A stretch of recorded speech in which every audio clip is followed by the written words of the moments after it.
날이 차가워지고 몸이 으스스해지면 우리 보통 감기 몸살이 오나 이런 생각 듭니다. 이렇게 감기 몸살하고 구별이 좀 어려운 증상 중에 하나가 대상포진이라고 하는 아주 통증이 심한 병이 있죠. 오늘 깔끔한 정리를 위해서 통증의학과 전문의 김여정 선생님 모시겠습니다. 어서 오십시오. 안녕하세요. 네, 반갑습니다. 반갑습니다. 네, 실제로 대상포진 환자가 주변에 많은데 요즘 늘고 있나요? 대상포진이 명확히 계절적 요인이 있는 것은 아닌데 네. 하지만 그 월별 통계를 보면 8월에 가장 환자가 많이 발생하는 것으로 되어 있습니다. 여름이네요. 네. 네. 여름에 이 무더위 때문에 면역력이 떨어져서 환자가 많이 발생하는 것으로 보이고 또한 요즘처럼 일교차가 심한 이런 시기에도 면역력이 떨어져서 대상포진이 발생할 수 있기 때문에 주의해야겠습니다. 네, 그렇군요. 저는 겨울에 더 많을 줄 알았더니 여름에 제일 많고 그다음에 찬바람이 좀 날 때도 좀 있다. 지금 대상포진 초기에 발진이 나타나기 전에 이 환자분처럼 다른 전구 증상이 있을 수 있는데요. 뭔가 약간 의심스럽습니다. 지금 머리도 아픈 것 같고 자꾸 만지시고. 네, 감기 몸살 증상을. 그러니까 발진이 나타나기 전에는 이렇게 감기 몸살처럼 감기 몸살과 비슷한 증상이 나타날 수가 있습니다. 오한이 막 나타나서 으슬으슬 추운가 보죠. 열이 날 수도 있고 그렇기 때문에요. 또 이런 지금 피로한 증상도 나타날 수 있습니다. 열이 나는 것은 염증 반응 때문에 일어나는 현상인가요? 네, 바이러스로 인해서 바이러스가 재활성화돼서 나타나기 때문에 이런 발열이 나타날 수 있습니다. 네, 피곤하고. 초기 증상이 우리 보통 겪고 있는 그런 그 감기 몸살 증상하고 매우 닮았네요. 시기별로 좀 정리를 한다면 어떻게 하실 수가 있겠습니까? 대상포진 발질이 나타나기 전에 초기 증상으로 발열과 권태감, 몸살, 두통 등이 나타날 수 있고 네. 또한 통증도 동반될 수 있는데요. 통증은 이렇게 피부가 가렵거나 감각이 이상하거나 찌르는 듯 타는 듯한 통증이 동반될 수도 있습니다. 네. 이러한 전구 증상은 발진이 나타나기 3에서 7일 전부터 나타날 수 있고 일부에서는 이 전구 증상이 아주 오래 가서 일주일 전부터 통증이 있을 수 있고 긴 경우에는 100일 이상 통증이 있었던 경우도 보고되고 있습니다. 굉장히 길으네요. 길어질수록 감기 몸살인가 아니면 더 큰 병인가 하고 더 걱정을 많이 하겠습니다. 그렇죠. 그리고 이제 발진이 나타나게 되면 피부 발진은 신경 분포를 따라서 띠 모양으로 이렇게 한쪽에만 나타나는 편측성으로 나타나고 중앙선을 넘지는 않습니다. 네. 그리고 그 부위에 통증이 동반될 수 있는데 이렇게 스치면 아픈 통증이 특징이고 찌릿찌릿한 전기가 오는 듯한 통증을 느낄 수 있습니다. 네. 우리가 보통 포진이라고 그러면 이제 물집 잡힌 거를 말하는 거죠. 네. 그런데 이제 그게 한두 개 이렇게 나타나는 것은 단순 포진이라고 하고 네.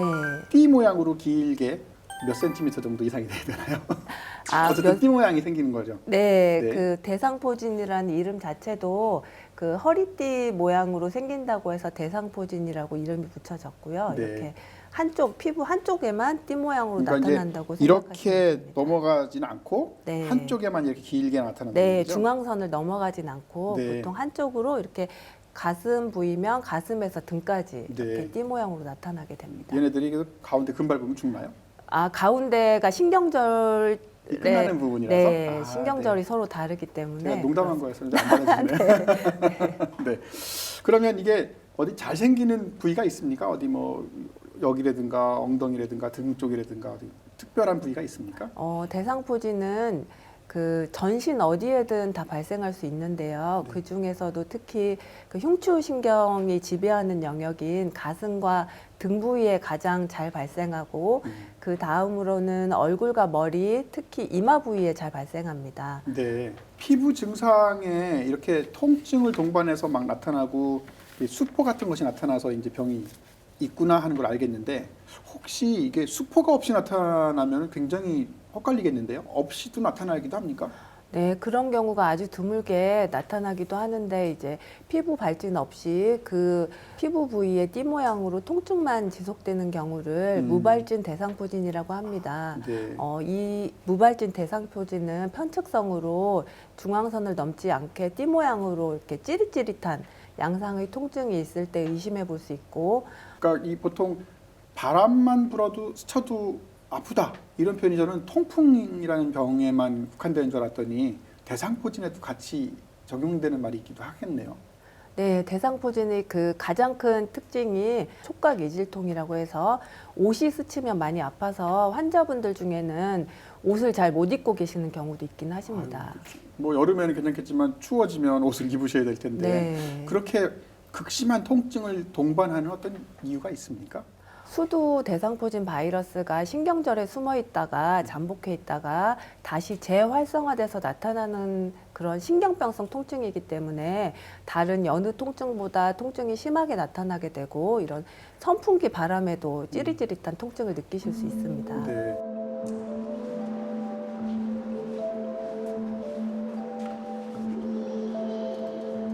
그리고 대상포진이라는 그 병 자체를 모르기 때문에 그냥 단순하게 내가 그냥 근육통이다, 그냥 몸이 약간 불편할 뿐이다, 뭐 이런 생각을 가지고서 별로 대수롭지 않게 생각을 했었는데 그거를 너무 쉽게 생각했던 게 커다란 화근이었습니다.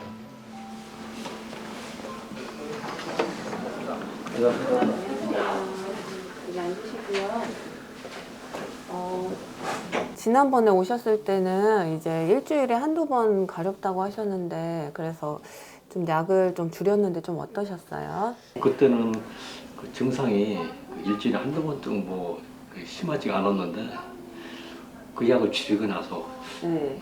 또 이게 좀 이렇게 가려운 점이 또 다시 되살아났습니다. 그래서 아침에 먹던 약을 네. 아침 저녁으로 먹으니까 네. 그 증상이 또 그 전처럼 심하지 않고 그런 지금 상태에 있습니다. 약을 드시면 거의 통증이 없으시고 약을 안 드시면은 1, 2전 정도 있으시니까 이런 고주파 시술을 다시 하실 정도는 아니신 것 같거든요. 그래서 이제 약물 한 가지만 꾸준하게 좀 유지하시고 이제 다음에 내원하셨을 때 다시 약물 조절하는 걸로 하시면 될 것 같아요. 보통 말하는 신경 제거술이라고 하는 것처럼 그건 아니지만 신경은 살아있는 상태로 약간의 그 감도를 좀 줄여주는 건가 보죠? 네, 그러니까 신경 파괴수라고는 좀 다른 개념으로 접근해야 되고요. 이거는 아주 강한 열이 아니라 42도 정도 약한 열로 신경을 좀 조절해주는 개념이라고 생각하시면 네, 됩니다. 많이 호전이 좀 되셨습니까, 환자분은? 환자분은 이제 안타깝게도 저한테 오셨을 때 너무 늦게 이미 왔구나. 대상포진 후 신경통이 발생한 다음에 오셨기 때문에 치료가 대상포진 후 신경통 치료가 많이 어렵거든요. 네, 그래서 어려운 이유가 뭔가요? 이미 신경의 변성이 왔기 때문에 신경이 물리적으로 어떤 파괴됐거나 좀 손상이 좀 온 상태인가요? 네, 손상이 온 상태이기 때문에 좀 치료가 어려운데 이 신경주사 치료도 하고 또 혈관주사 치료도 하고 약물 치료도 병행하면서 이제 박동성 고주파 시술을 하신 다음에는 통증의 강도는 한 70% 이상 감소하긴 하셨습니다. 네. 뭐 기존에 나이 드신 분들은 고혈압이나 당뇨가 있으신 분들이 많으신데 그런 분들이 이런 거가 주변에 있으면 더 신경을 쓰셔야 되겠네요. 아무래도 당뇨나 이런 당뇨를 비롯한 천식이나 만성 폐쇄성 폐질환 그리고 류마티스 관절염 같은 동반 질환이 이러한 대상포진의 위험인자가 될 수 있기 때문에 네. 특히 어르신들 중에서 이렇게 당뇨나 이런 질환이 있으신 분들은 대상포진 예방접종 등을 통해서 적극적으로 예방을 하시는 것이 필요합니다. 네, 예방 주사가 되게 중요할 수 있겠네요. 네. 가족에 이제 어느 누군가가 걸렸어. 그러면 이제 포진이 막 나타나잖아요. 그거를 옆에 있는 사람이 이렇게 혹시라도 묻으면 전염 가능성도 있나요? 결론적으로 말씀드려서 이 대상포진 환자와 접촉한다고 해서 대상포진에 걸리진 않습니다. 네. 다만 이렇게 대상포진 수포에 수두 대상포진 바이러스가 존재하기 때문에 이 물집 안의 액체와 접촉하였을 때 만약에 그 접촉한 사람이 수두 예방 접종을 하지 않는 어린아이인 경우에는 대상포진이 아닌 수두로 전염될 수 있습니다. 그래요? 어쨌든 좋을 건 아니니까 일단 포진이 보이면 일단은 좀 멀리하고 청결하게 하는 것이 네, 중요하겠네요. 아주 어린아이 같은 경우는 조금 멀리하는 게 좋고 또 이 수포에 그 딱지가 생긴 이후에는 전염력이 없기 때문에 그래요? 이게 네. 괜찮습니다. 일단 좀 수그러드는군요. 네. 그러면 이제 그 치료하는 거에 어떤 전략이나 단계가 있을 것 같은데 그것 좀 설명을 해주시겠어요? 치료의 가장 중요한 것은 이제 발진이 나타난 후 72시간 내에 항바이러스제를 복용하는 것이고요. 그럼 여기서 우리가 드는 네. 질문은 72시간 내에 발진이 나타나지 않고 한 100일도 간다고 그러셨는데 네. 그 사이에는 신경통으로 번지지는 않습니까? 일단 원칙은 발진이 나타난 발진이 다음에 문제군요. 72시간 내로 돼 있습니다. 네. 네. 그래서 만약에 무발진성 대상포진이 의심되면 거기에 또 항바이러스제를 일주일 정도 투여할 수 있습니다. 또 눈 주변이나 귀 주변에 침범한 경우에는 그 시력과 청력에 영향을 줄 수 있기 때문에 각각 안과와 이비인후과 진료가 필요하게 됩니다. 그리고 아까 그 인터뷰했던 환자분처럼 통증이 심한 경우에는 마취통증의학과에 내원하셔서 약물 치료와 이런 신경 주사 치료 등을 병행하게 되고요. 어떤 병이든지 간에 이게 합병증이 되면 되게 어렵고 치료하기도 어렵고 환자도 고생할 것 같습니다. 대상포진도 마찬가지로 합병증이 되게 문제가 될 수가 있겠죠. 대상포진 합병증은 주로 이런 어르신들이나 면역 억제자에게 좀 심하게 나타나게 되는데요. 가장 흔하고 심각한 합병증은 아까 인터뷰하셨던 환자분처럼 신경통. 네, 대상포진은 신경통입니다. 그리고 제 환자분 같은 경우는 이제 그 운동신경을 침범해서 이런 복부에 생긴 경우는 옆구리가 불룩 튀어나온다든지 그런 그래요? 증상이 나타날 수도 있고요. 또 예전에 환자분 같은 경우는 그 배꼽 아래 부위에 이렇게 발진이 발생하셨는데 좀 넓은 범위를 침범하고 연세가 많으셔서 그 운동신경을 침범해서 소변 보는 것도 많이 힘들어하고 아이고, 하셨습니다. 네. 여러 가지로 문제가 많군요. 네. 합병증 되면. 그러니까 일단 몸이 으슬 아프고 힘들고 그러다가 어떤 발진인데 약간 띠 모양으로 났다. 그러면 무조건 병원 가가지고 전문의의 상담을 받아야 되겠네요. 네, 일단은 그 발진 있는 부위 통증을 동반한 발진이 있으면 무조건 병원에 가셔서 네. 그 진료를 보시는 것을 추천드립니다. 혹시 한 번 걸린 사람이 그 다음에 또 다시 걸릴 수 있는 재발 위험성은 얼마나 높습니까? 대상포진에 한번 걸리게 되면 이런 대상포진에 대한 면역세포가 증가하기 때문에 다시 걸릴 가능성은 그렇게 높지는 않습니다. 낮다? 네. 네. 네. 재발률은 보통 1에서 8% 정도로 낮은 편이긴 보고 하네요. 네. 그리고 재발하게 되면 50% 정도에서는 같은 부위에 재발을 하게 됩니다. 아, 그래요? 이걸 제일 좋은 방법은 안 나타나게 하는 건데요. 예방주사 같은 것은 있습니까? 우리나라에 지금 시판되고 있는 예방주사는 대상포진 생백신인데요. 2006년부터 그 접종이 가능했고, 50세 이상에서 허가가 되고, 60세 이상에서는 권고가 되고 있습니다. 네. 따라서 60세 이상 된 어르신들은 대부분 맞으시는 게 좋고요. 대상포진 생백신 예방접종을 하게 되면 접종을 한 지 4에서 6주 후부터 예방 효과가 나타나게 됩니다. 네. 백신의 가격은 비싼가요? 이게 보험이 되지는 않기 때문에 그 10만 원대 중반 정도로 알고 있습니다. 아, 그래요? 네. 자녀들이 좀 효도하려면 이런 거 미리미리 좀 놔드리는 것도 괜찮은 방법 중에 하나겠네요. 네. 대상포진 그래서 예방 접종은 아까 말씀하신 것처럼 50대에서는 권고 사항이고 60대 이상부터는 반드시 맞는 게 좋겠다. 네, 50대 이상부터 맞으실 수 있고 허가가 돼 있고 허가가 돼 현재는 있고 40대는 그럼 맞고 싶어도 못 맞습니까?